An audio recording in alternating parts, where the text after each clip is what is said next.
یہ ہے اصل میں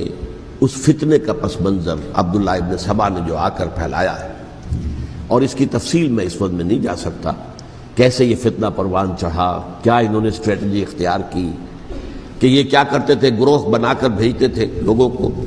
کوفے میں جاؤ تو وہاں پر دمشق کے گورنر کے خلاف اور مصر کے گورنر کے خلاف الزامات لگاؤ، اس نے یہ کیا، وہ غبن کر گیا، وہ یہ کر گیا، وہ خیانت کر رہا ہے، وہ رشتہ داروں کو پال رہا ہے، اور عثمان کے خلاف بھی تقریریں کرو رضی اللہ تعالی عنہ۔ دمشق میں جاؤ تو کوفے کے گورنر کے خلاف، کیونکہ دمشق کے گورنر کے خلاف بات کرو گے تو لوگوں کو معلوم ہوگا کہ یہ جھوٹ بول رہے ہیں، لیکن یہ کہ وہاں تو تم بات کرو کوفے کے گورنر کے خلاف اور مصر کے گورنر کے خلاف اور حضرت عثمان کے خلاف۔ مصر میں جاؤ تو بات کرو کوفے کے اور شام کے گورنر کے خلاف اور حضرت عثمان کے خلاف۔ یہ انہوں نے ایسا اٹھایا، اور اس زمانے میں آپ کو معلوم ہے ذرائع رسل و رسائی تھے نہیں، نہ اس فتنے کی پتہ چل سکا جب تک کہ وہ فتنہ جو ہے پوری طرح برگ و بار لا کر تراور درخت نہیں بن گیا۔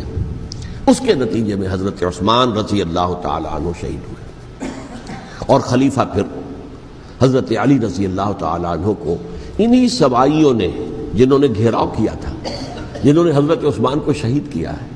یہی حضرت علی رضی اللہ تعالیٰ عنہ کے ارد گرد ہو گئے۔ اور حضرت علی رضی اللہ تعالیٰ عنہ بھی نہیں چاہتے تھے خلافت کی بیعت لینا، لیکن آخر کیا کرتے؟ کیا وہ امت کو بغیر خلیفہ کے چھوڑ دیتے؟ حضرت زبیر سے کہا گیا، انہوں نے نہیں مانا، رد کر دی بات۔